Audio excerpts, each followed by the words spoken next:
I was just dancing. I see that. I can tell you like that music. That's the first Yeah. time I heard it. It's pretty cool. Welcome, everyone. Hello, Chip. Hello, Jen. Welcome, everyone, to my first ever Jen and Friends LinkedIn Live. I know everyone's thinking, not another LinkedIn something live podcast, whatever. I know. But the real reason why I wanted to start doing this is that I think we're just at a point in time that we need real talk and about our work, about our lives, and the things that we're all experiencing right now. So that's why we're doing this. And I'm so honored to have my good friend and first guinea pig on the show, Chip Conley. Are you calling me a pig? Guinea pig, Oh, guinea guinea pig. pig. Okay. Oh man.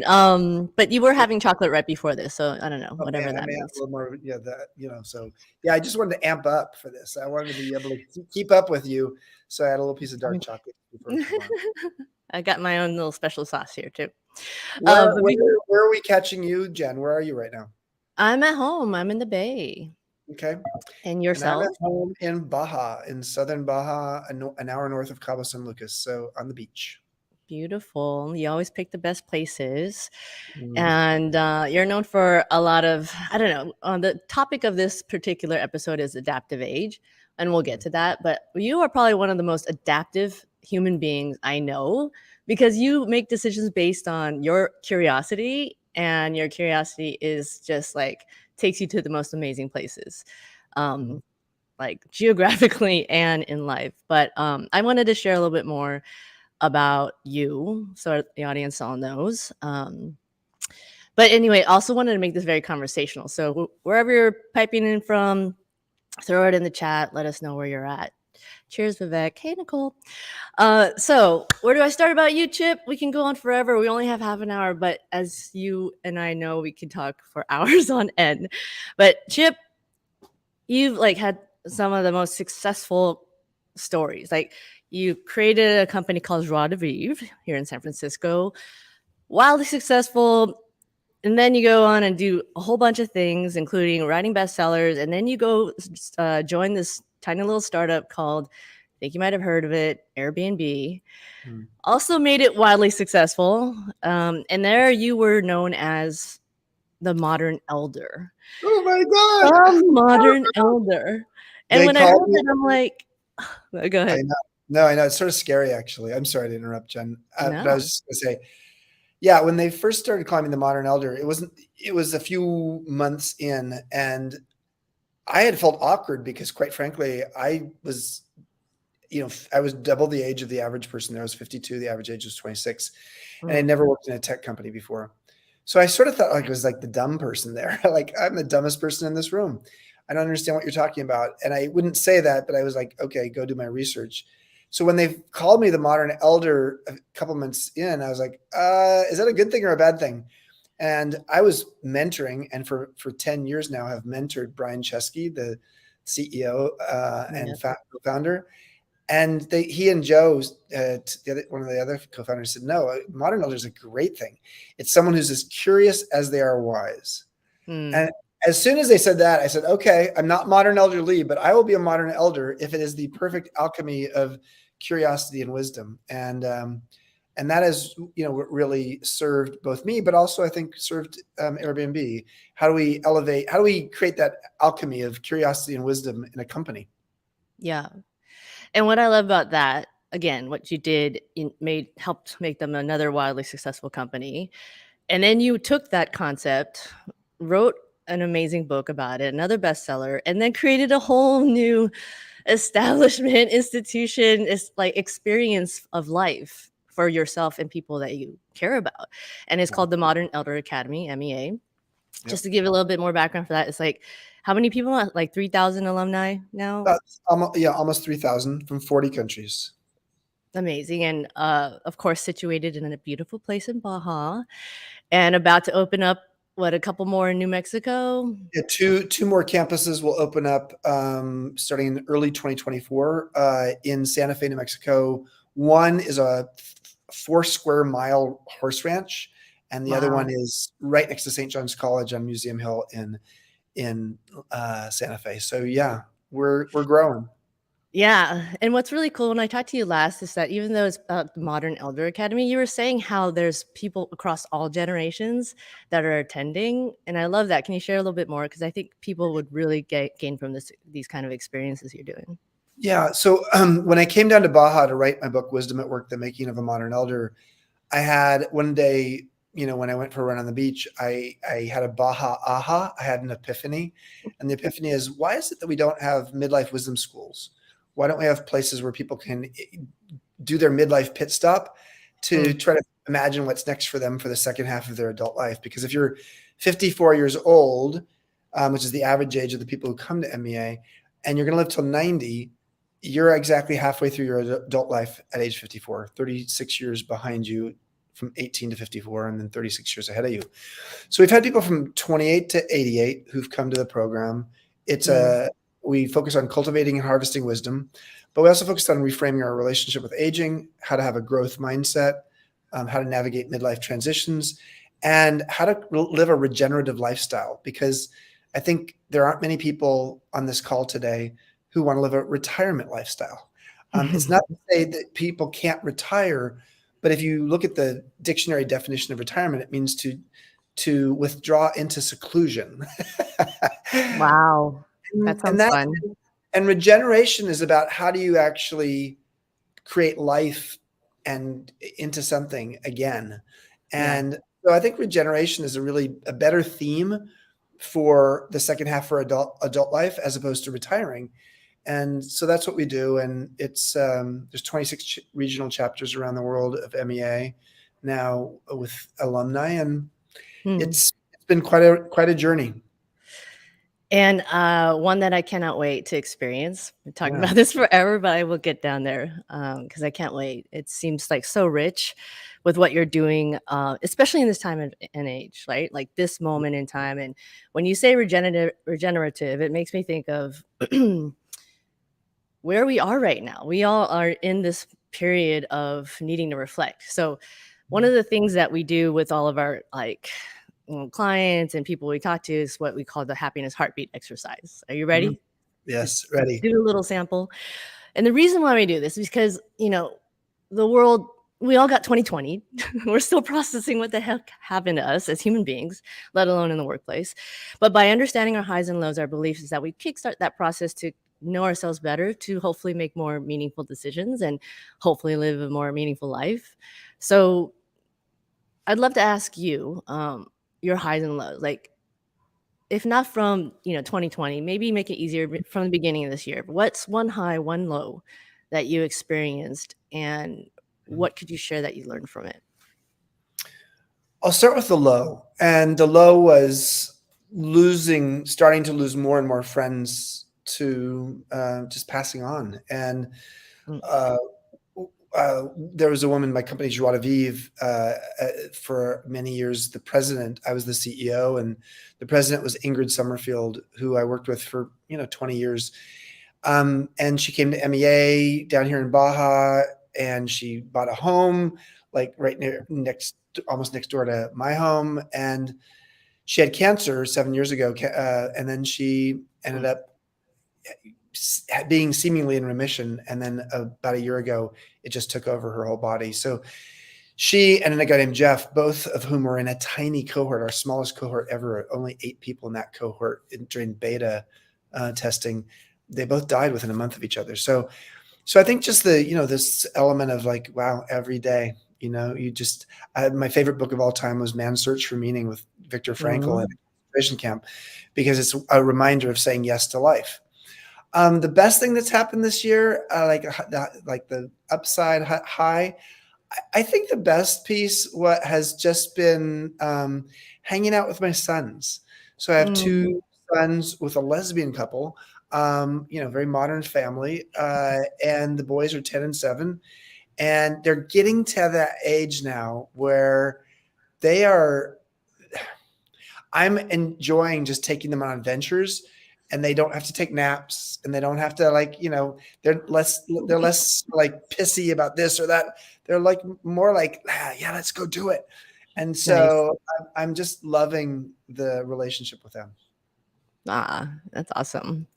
Um, Bringing it to like coming from reflection, I think helps us going back to the topic. And I know there's a lot of juicy topics we want to talk about. So, going back to this thing called the adaptive age, and what we're seeing is like companies are trying to adapt, people are trying to adapt, and you were so generous to contribute to this piece in my book about the greenhouse model, specifically around alignment. Yeah. So greenhouse model, if y'all haven't heard about it yet, so basically, conceptually, we're all leaders at all levels are trying to nurture our own, we should be nurturing our own greenhouse as we grow others, each of us being a greenhouse, and of course the whole organization being one as well. So in that section, and I don't know if it's been a minute since you contributed that passage, but you talked about something that I really love, and you made an analogy to rowing, Yeah. and how Yeah. you got your teams to align and adapt in ridiculously hard times. Mhm. Could you share a little bit more about that? I just loved what you shared. Yeah. Let's use it's the metaphor of rowing. So there's something in rowing. It's a term that if you were not a rower or on crew, you might not know it. It's called swing. So if you've ever watched a crew, let's say 8 people and a coxswain sort of like leading them, what Mm-hmm. you notice is that if they're rowing in unison, very aligned, common purpose, no one sort of carping at each other about them not doing their job well, what you get to is the boat starts to swing. And a swinging boat is when it actually starts to lift out of the water. And so that the boat, by lifting out of the water, because everybody's in unison, it's just sort of like it starts to glide. And when it gets to the gliding, what happens is it actually being less deep in the water, there's no friction. There's less friction. And Mm-hmm. because there's less friction, they move faster. So imagine a leadership team in difficult times, Mm. uh, and getting people on the same page in alignment with a certain amount of selflessness. Uh, that is the job of a leader. And if you can get your boat to move to that swinging state, Mm. what you are left with is a less friction filled organization in a time where there's a lot of friction in the marketplace. Mm. And gosh, I've done that. I've had to learn how to do that with my boutique hotel company, Joie de Vivre, with Airbnb for sure. And then MEA. I mean, like, here we are in Baja as our primary location right now, Yeah. and COVID comes along. So, Mm-hmm. you know, traveling internationally with a slightly older population of who we appeal to, Yeah. doing workshops that are emotionally and physically intimate indoors. You know what? We were not necessarily made to last, built to last that business model, considering what we've been going through. But Totally. the key, I think, with adaptability is, resilience buys you time and adaptability buys you a future. Mm. And there's a lot of people out there white knuckling it right now Yeah. in companies and organizations, and they're white knuckling it with the idea that resilience is the key. And I am a big believer in the idea that resilience buys you time, Mm. but if you're white knuckling it in your resilience for too long, you will burn out. And so the key is to be able to say, we've bought ourselves time. Now, how are we adapting? Mm. You incessantly drop these pearls of wisdom that every time I'm talking to you, I just gotta like jot stuff down. Um, that's exactly what I was gonna ask you. Like, how did you apply this adaptability thing to MEA? And you just described it. And I love how you can talk about the swinging state in a different form of a swinging state that is so meaningful and effective. Um, Give me a sense. And like you brought up some things that are touching a lot about where we are. And part of it is, I think, where a lot of us are burnt out. Yeah.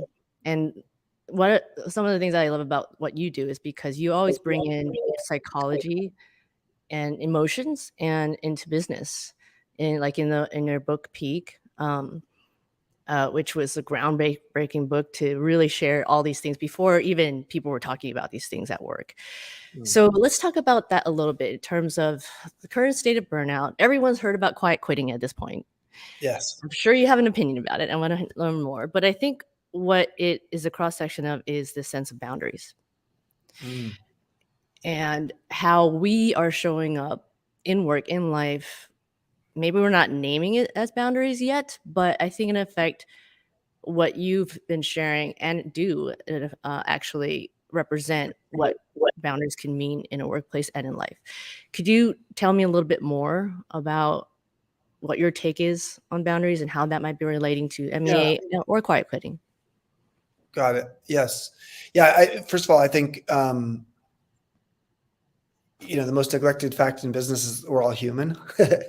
And there's a tendency to not imagine that a business leader is really an amateur psychologist or sociologist. When I have that lens, or the cultural anthropologist even, which when I was at Airbnb, I was Margaret Mead amongst the millennials. So the idea that you're curious about the human condition is, I think, a really important part of what it means to be a leader. So what we can know, and you tap into your community, your community of workers, the people who are your employees, and what you can find by talking to them either one-on-one or through surveys is like, what's the temperature here? What's the pulse? Mm. And one of the pulses that we saw, in the fourth quarter of last year with MEA, the Modern Elder Academy, was burnout. And like we're all feeling it. We're all feeling it then. And what was very clear to me is like, oh my God, everybody's burned out, and we're just about to grow really rapidly. So they're burned out. We're excuse me, we're burned out even before we've started the major growth we're doing. Yeah. So I wanted to understand that a little bit. Like, what was behind it? And as I talked to people, and we didn't have a head of HR at that point. We're a company now of about 50 people, Mhm. and about 15 to 20 in leadership. That's a lot of leaders, partly because of how much growth we're going to have. So it's preparing for that growth. But what I was feeling was that more than anything is that we live in an era that is like the boundaryless corporation. So Jack Welch at General Electric coined the term the boundaryless corporation. And what he meant was like, oh, there's no boundaries. You can be anywhere in the world, and there's no silos in a company. He meant it as a positive. He didn't have nothing to do with the fact that all of us have these damn little phones in our pocket, and we are constantly accessing work because our work and our personal lives are so mixed. The same device that I, write my mom on is the same one that I'm actually creating a strategic plan on. And so the bottom line is we have become boundaryless organizations. And that's what I was feeling in my organization. So we started the year with an opportunity, but to say to all of our top leaders, the 15 or 20 leaders in the company, we want you to come up with what you believe your boundaries should be in 2022. Tell us what those are. Nice. Go to your boss once you've got these and explain them to your boss. If your boss agrees with them and you guys come to an agreement on them, then in a month or so, we're going to actually have a Zoom call with all of us on the call together, talking about what our boundaries are. The administrative team is going to actually take them all down and put them in a singular document so everybody knows each other's boundaries. The administrative team will also be really clear that when we're scheduling meetings, we'll be thoughtful about those boundaries. So we had one guy in the Hudson Valley in New York, and most of our team is more West Coast, either Mountain time zone or Pacific time zone. And he was like, I don't really want to do a meeting after 6 o'clock. I have a new daughter in my life and I want to be with her. So in essence, if there's a meeting that was going to include him, we needed to make sure that meeting was over by 3 p.m. Pacific time. Yeah. So what we did is we did all of that. And then we said to all these people, you are going to self-determine at year end whether you have lived up to your boundaries. If you self-determine that you have, we will give you a 5% bonus at year end, in I love addition to it. any other bonuses you have. And that bonus will actually be paid to you based upon your own self regulation on like whether you actually met that bonus, deserve that bonus. And so quarterly, for your boss and your direct report are supposed to check in on all the time on this. But quarterly, we actually get the leadership team together on a Zoom call and we say, okay, green, yellow, or red for each of Mm, us about how we're doing with our boundaries. And we also talk about best practices of what we're learning. This. So here's the wow. bottom line here. Now we're almost 8 months completed of the year, and our level of burnout in the company is not nearly as noticeable how it. And we've also sort of moved out of the almost the victim kind of lexicon of Mm, like and like which is sort of normal for us, because in some ways we said you have agency. Um, if you want to say that you're going to have an out of office message every weekend except for mm, emergencies, then that's what you're doing. If you want yeah. to take, all 3 weeks of your paid vacation this year all together, like 3 weeks, yeah, do it. If you want to say you don't want to do a meeting after 6 p.m. Eastern time, then tell us that. And we Yeah. aren't going to necessarily agree with all of it. Not everything you're going to ask for, we're going to be able to say yes to. Mm, But I got to say, I hope that the boundary full organization of the future, not the boundaryless one, will be an important piece of it, because when you have boundaries, you have mm, agency. You have boundaries, you have an opportunity to regenerate yourself. yeah. When you have boundaries, you create an organization that has to work within some constraints. And organizations do work within constraints, except for their employees' schedules. And we Mm, often don't work with that as a constraint. wow. There is so much I love what you're doing there. I mean, you're basically being your own petri dish, and you saw this coming. I mean, this is way before quiet quitting. Just like, well, Great Resignation. Fast forward to quiet quitting. But what I really love about what you're doing is that you're putting agency and accountability, self accountability, and for each other in place. But you're also incentivizing for it. Like you're really putting it. Like values on the wall are just all gonna stay on the wall unless you actually reward, recognize, and incentivize. And you're doing exactly that. And it sounds like it's working pretty amazingly well. It really is. Now, again, maybe people are self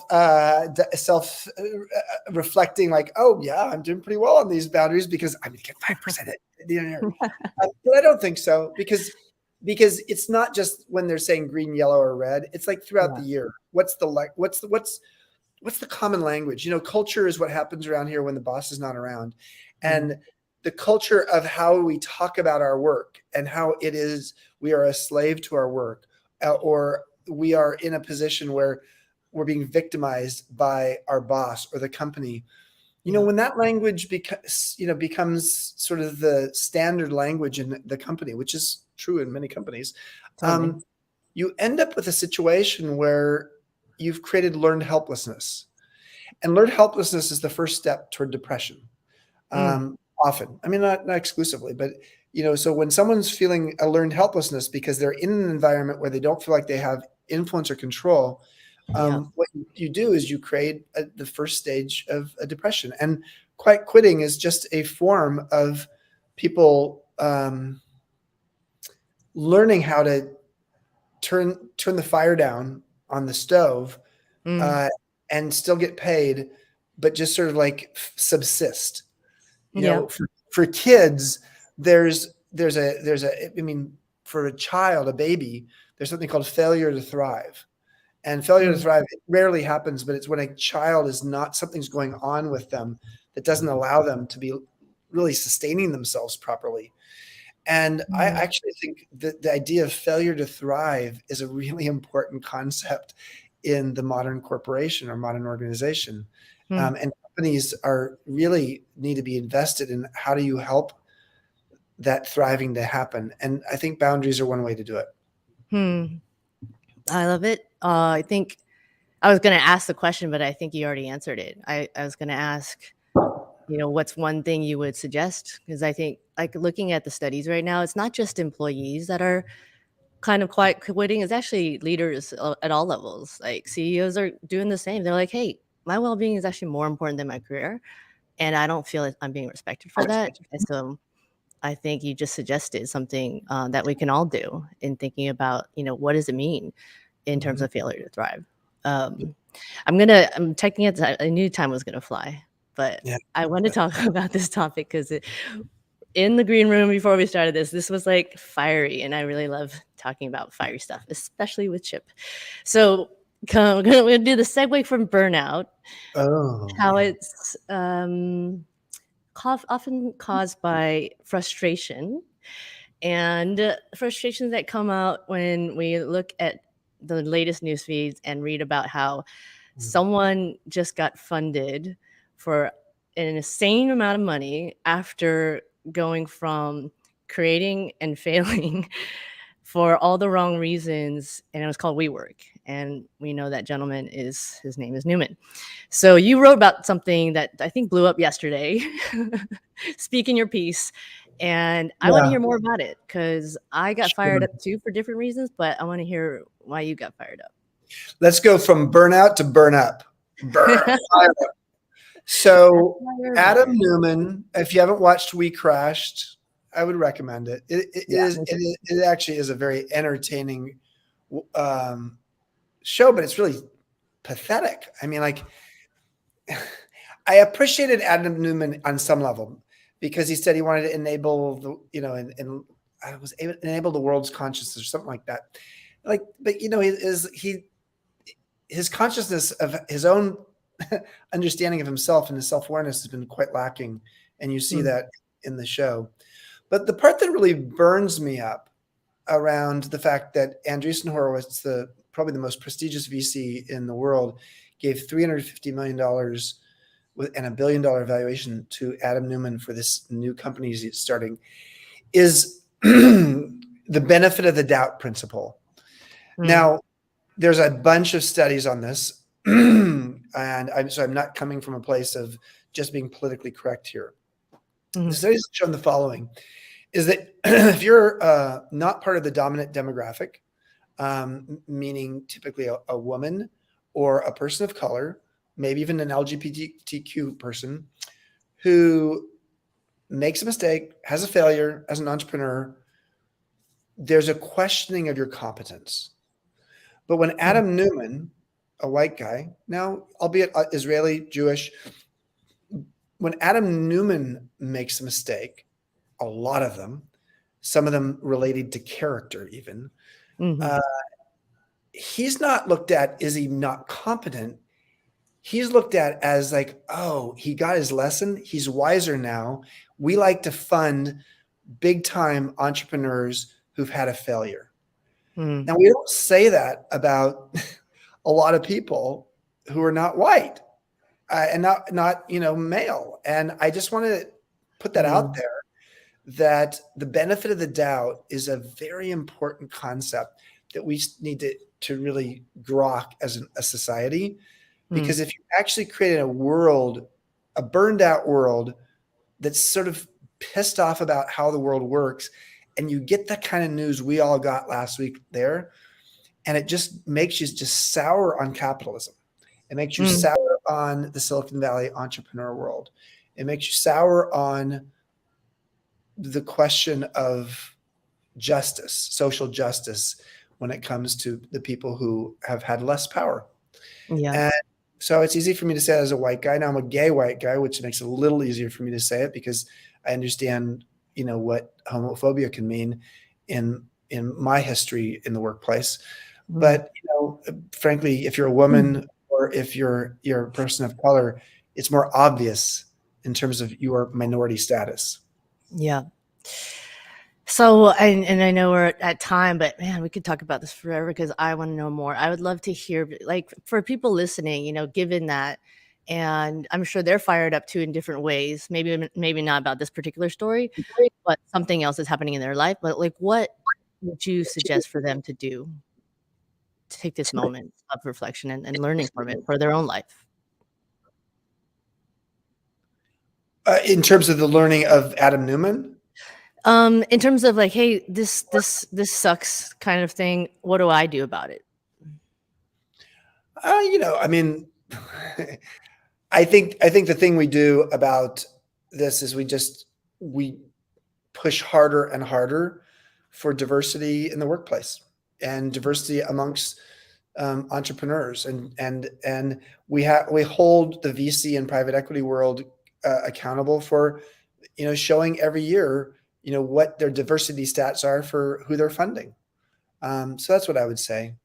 I mean, if people want to actually look at that particular post, my Mm-hmm. daily blog is called Wisdom Well, and you can just do a Google search for Chip Conley and Wisdom Well, and if you want to subscribe, it's free, and you get a daily email sent to you with my microdose of wisdom. Yes, and if this has been a half hour, any indication how many microdoses, Chip likes to microdose a lot on wisdom, so I would highly recommend this subscription to that. Uh, to end us on a lighter note, I love to talk about living legacies, and to me, you're one living legacy, in the sense that we should be living our legacy today, not before it's too late. And you are doing that, and I just want to hear from your actually perspective. Like, how do you feel? What's one way you feel you're actually living your legacy in the now? Listen, with almost 3,000 alums from MEA, I hear the transformational stories over and over again. I mean, at Yeah. the end of a week's workshop, I hear it. But what's more interesting, like yesterday, I got an email from a hedge fund guy. He had his own hedge fund. I mean, we have people of all, so we have scholarships, nurses, physical therapists, elementary school teachers.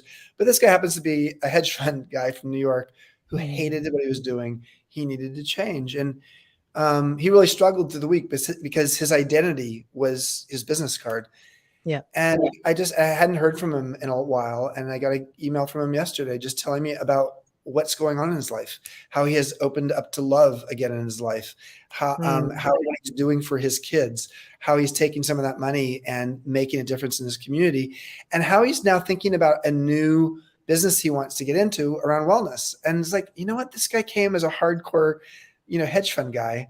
Yeah. And so when I hear those stories, it reminds me of George Bailey in "It's a Wonderful Life," Jimmy Stewart, and where the Clarence the Angel shows him what Bedford Falls would be like if Jimmy went and been there. And for me, being able to see in your lifetime the influence you've had on other people, and so you don't have Mm. to wait for your eulogy when you're not there to understand what kind of impact you had. That's valuable. Lovely. 1,000% Chip. I just want to say thank you Yeah. for being You. on my first Friends with Jenn, and for everyone joining. Thank you for being here, and please follow what Chip's doing, and maybe we'll see each other at the MEA down in Baja or Santa Fe sometime soon. Let us know what you all think about this. We are just starting, and we'd love to learn. We call it Feed Forward. Feed it to us, and we will do it next time to share more of real talk and what we're dealing with in today's world. Thank you, everyone. Thank you, Chip. Thanks, Jen. Thanks, Jen. Love you.